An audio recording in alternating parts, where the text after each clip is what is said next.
까만입니다. 더 시저입니다. 이스라엘과 이란의 전쟁이 발발하였습니다. 이란 군부의 투톱인 참모총장과 혁수대, 사령관이 모두 사망을 하였고요. 그렇다고 하면 이 이란이 이스라엘의 기습을 받았는데 군부의 투톱이 사망을 하였는데 가만히 있을 것이냐? 개인적으로는 이란의 보복이 남아있다 라고 생각합니다. 이란은 참지 않을 것이다. 오늘 밤 또는 주말간에 또 한 번의 증시의 하락을 불러오는 악재가 남아있을 수 있다. 그런데 우리가 여기서 생각해봐야 될 것은 전쟁이 터지는 건 터지는 건데 전쟁이 터지려고 한다고 하면 무조건 돈이 필요합니다. 전쟁을 하려면 돈이 엄청 많이 필요하기 때문이죠. 제가 주식을 하면서 항상 느끼는 건데 증시가 약간의 고점 언저리에 간다고 하면 그때쯤에 항상 전쟁이 터지더라고요. 결국에는 전 세계 자산 시장이 약간의 고점이다 라고 한다고 하면 우리는 항상 조심해야 됩니다. 증시가 올라간다고 해서 마냥 기뻐할 것이 아니라 조금은 리스크 관리를 해야 한다. 약간의 부분 익절이 필요하고 자산 시장이 고점을 달리면은 이제는 내려갈 일밖에 남지 않은 것이죠. 그래서 우리가 항상 이 주식을 할 때는 언제나 공포의 구간에서 사야 하며 계속적으로 공포를 견디다가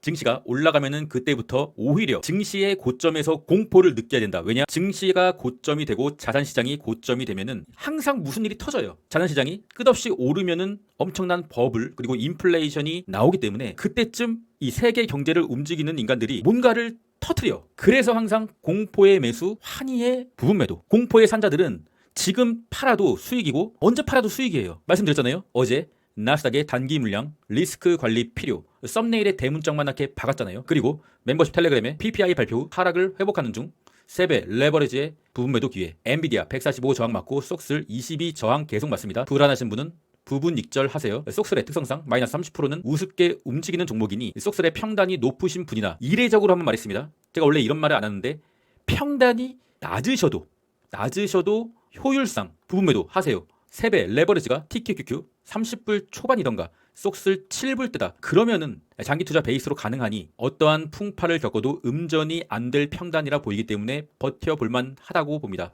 그 외에는 다 부분 매도 하세요. 현재 제 투자의 모토인 공포의 매수, 환희의 매도, 그거를 저는 계속적으로 멤버십 텔레그램을 통해서 말씀드리고 있었어요. 최근 들어서 강하게 레버리지를 매수한 적이 단 한 번도 없었고 계속적으로 부분 익절하세요 라고만 말씀드렸고 실제로 저도 부분 익절을 하고 있었고요. 잡소리는 여기까지 하고요. 어제 영상에서 말씀드렸죠. 유가가 지금 오르고 있다. 유가가 121선 그리고 201선을 돌파하면 안 된다. 지금 현재 돌파를 했기 때문에 유가는 지금 상승 추세로 전환이 된 것이죠. 오전에 엄청난 급등세를 보이다가 약간의 윗꼬리를 달아준 거는 일단은 다행이나 우리가 유가를 볼 때 지난 유가의 급등 상황을 봐야 됩니다. 계속적으로 오르다가 어느 순간 유가는 급등세를 멈추게 되는 것이죠. 그 지점은 스토캐스틱의 과매도의 상황이 계속적으로 유지되다가 약간의 스토캐스틱 K값이 D값을 위에서 아래로 터치하면서 약간의 내림세 그리고 RSI도 과열이 해소된 상태. 현재는 스토캐스틱이 과매수를 이제 막 시작한 상태고 RSI도 과매수가 이제 막 시작한 상태입니다. 그렇다고 하면은 유가가 이 과매수를 끝나는 지점, 그 지점까지는 전쟁이 진행되고 유가가 오르고 사람들이 위험 자산 회피 심리가 발휘되기 때문에 좋지 않은 상황이 벌어진다. US뱅 나스닥 지수 어제 삼각쐐기, 이 삼각쐐기를 이탈하면 안 된다. 현재 이탈했고 이탈하게 된다고 하면 21선까지 약간 1.6% 정도 밀리게 된다. 현재 1.6% 정도 밀리고 있는 상황이고요. 나스닥의 급격한 상승의 추세는 일단 깨졌다고 보는 것이 맞으며 오늘 밤 극적으로 전쟁이 누그러진다 라고 한다고 하면 기술적 반등으로 반등을 할 수 있겠지만 이제는 이 쐐기 하단선이 저항이 된다. 저항을 받고 다시 내릴 수가 있다. 그런데 현재 이란이 공격을 받은 상황에서 걔네들이 가만히 있지는 않을 거란 말이죠. 그렇기 때문에 상승할 거라고 생각하기보다는 약간의 더 하락 또는 가장 긍정적인 경우에도 횡보를 할 거라고 생각해 주시는 게 좋으며 급격하게 매수를 받아보는 것은 적절하지 않다. 현재 나스닥이 추가적으로 밀릴 경우에 21선이 무너지게 된다고 하면 상승 추세 파란색 선이 무너진다고 하면 나스닥의 장기 상승 채널의 검정색 선 추가적으로 3% 남아있고요. 여기도 무너지게 된다고 하면 201선 파란색 선 마이너스 한 4.7% 정도 남아있습니다. 그리고 제가 가장 좀 유의 깊게 보고 있는 라인인데 요 캔들과 요 캔들 사이에 이 갭이 있잖아요. 캔들이 없는 갭, 이 갭 라인을 언젠가는 나스닥이 메꿔주고 갈 거라고 저는 생각하고 있는데 그래서 미리 이렇게 빨간색 선을 그어놓은 겁니다. 만약에 지금 당장 오늘 밤은 아니겠죠. 추후에 이 전쟁이 격화되고 뭔가 좀 관세도 갑자기 추가적으로 터지고 뭐 그러한 엄청난 악재들이 겹겹이 터진다 라고 한다면 이 라인에서는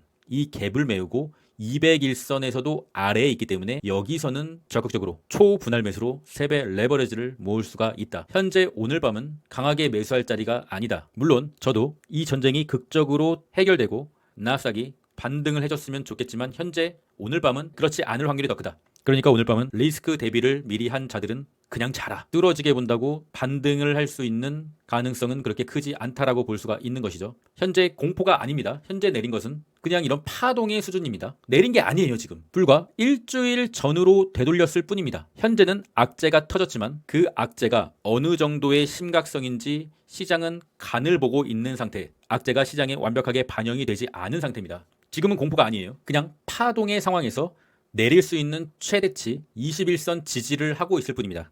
우리가 매수를 받아야 될 때는 뭔가 지지하는 자리, 이 지지하는 자리 또는 이 지지하는 자리, 지지하는 자리까지 증시가 타격을 받아서 내렸을 때 그때 매수 버튼을 눌러볼 수가 있는 것입니다. 언제나 주식은 공포의 매수, 공포의 매수라는 것은 이런 자리까지 내렸을 때의 공포의 매수고 일반적인 트레이딩은 지지받을 자리에서 매수를 하고 손절가를 정하고 깨지면 손절, 그렇게 트레이딩을 하는 겁니다. 현재 4월의 저점 이후에 올라오고 있는 추세가 완벽하게 깨졌다고는 볼 수가 없어요. 왜냐? 파란색 선을 이탈하지 않았기 때문에. 그런데 오늘 밤 파란색 선을 이탈한다 라고 한다면 단기 트레이더들은 무조건 리스크 관리를 해야 된다. 여기가 깨지면은 근시일 내에 검정색 라인까지 밀리게 된다. 오늘 전쟁이 터지면서 여러 유튜버들과 그리고 여러 텔레그램 방에서 미친 듯이 실시간으로 막 1분 단위로 전쟁의 진행 상태에 대해서 레카처럼 뉴스 퍼날르기를 하더라고요. 그런데 여러분, 그거 봐도 도움이 하나도 안 돼요. 여러분, 우리가 생각해야 될 것은 현재의 대응 그리고 다음 매수 지점은 어디냐, 요거를 생각해야 되거든요.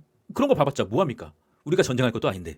그리고 이미 전쟁이 터졌는데 이제 리스크 관리하세요, 매도하세요, 그렇게 하면 뭡니까 그게? 그 전에 리스크 관리를 하라고 말씀을 드리는 게 그게 중요한 거죠. 일단은 이 전쟁 상황을 지켜보고 어느 정도 해결되는 상황이나 아니면 전쟁이 극으로 치달을 때 미친 듯이 막 볼린저 밴드 하단 둥둥 이런 게 뜰 때 그때 물량을 분할로 매집하는 겁니다. 언제나 주식은 리스크 관리가 첫 번째며 두 번째는 공포의 매수. 그리고 역사적으로 이 전쟁은 항상 매수의 기회였다. 지나고 나면은 어차피 전쟁은 해결되니까. 그런데 그 매수의 기회라는 것이 어느 정도 이 고점 언저리에서 리스크 관리를 해놓고 그 다음 전쟁이 어느 정도 해결될 때 증시의 반등 타이밍에서 잡는 거지, 전쟁이 났다고 해서 풀매수 이런 건 아니거든요. 그러니까 결론은 이 전쟁은 우리의 추가 매수의 찬스다. 리스크 관리를 해서 어느 정도 현금 비중이 올라가 있는 상태에서 이제 우리는 기쁘게 추가 매수의 기회를 노리면서 역발상의 자세로 대응을 하면 된다. 무슨 말인지 알겠죠?